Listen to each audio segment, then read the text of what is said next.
2010 பாட்டாளி மக்கள் கட்சி ஒரு கொள்கை முடிவோடு எந்த இடைத்தேர்தலும் கூட நாங்கள் போட்டியிட மாட்டோம் என்கின்ற கொள்கை முடிவெடுத்திருந்தார்.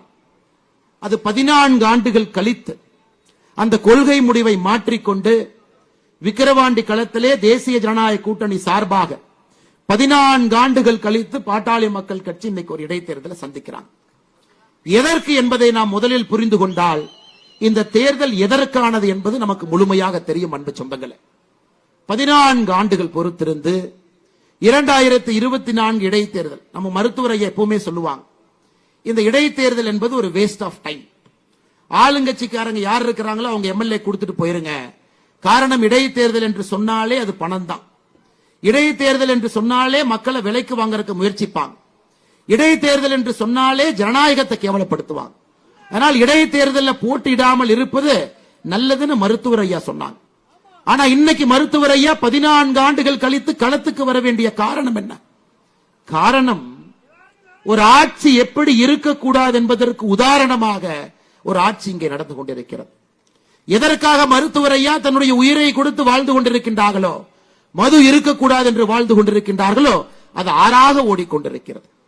65 பேர் இந்தியாவினுடைய எந்த மாநிலத்திலும் கூட சமீப காலத்தில் கள்ளச்சாராயத்தை அறிந்து இறந்ததாக நாம் பார்க்கல. ஆனா தமிழகத்தில் 65 பேர் இறந்திருக்கிறாங்க. 23 பேருக்கு முழுவதுமாக கண் பார்வை இல்லை. இந்த அவலத்தை எல்லாம் பார்த்துக் கொண்டிருக்கின்றோம். எப்படி மருத்துவர் ஐயாவால் பொறுத்துக் கொண்டிருக்க முடியும்?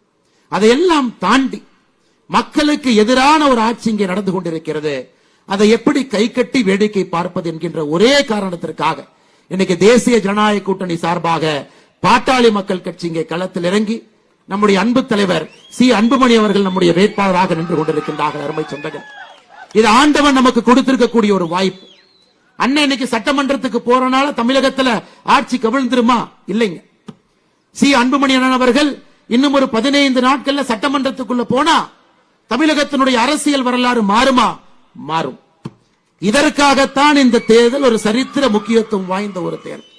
இன்னைக்கு திமுக என்கின்ற இந்த கட்சி எப்படி ஆட்சி பண்றாங்க? இதை சாமி விவேகானந்த அவர்கள் பல ஆண்டுகளுக்கு முன்பு சொல்லி இருப்பார்.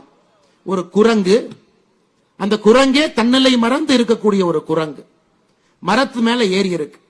அந்த குரங்கு மரத்தின் மீது அமர்ந்திருக்கும் பொழுது ஒரு தேல் அந்த குரங்கை கடிச்சு வச்சிருக்கு. யோசிச்சு பாருங்க, ஒரு தேல் ஒரு குரங்கை கடிச்சு வச்சா அந்த குரங்கு எப்படி இருக்கும்?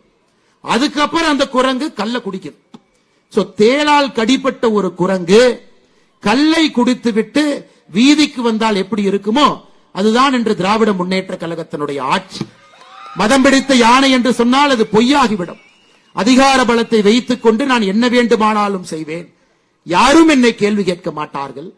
ஜனநாயகத்தில் தேர்தல் வரும் பொழுது பணம் கொடுத்து விலைக்கு வாங்கி விடுவேன். ஜனநாயகத்தையே ஒரு புதைகுழியிலே நான் புதைப்பேன்.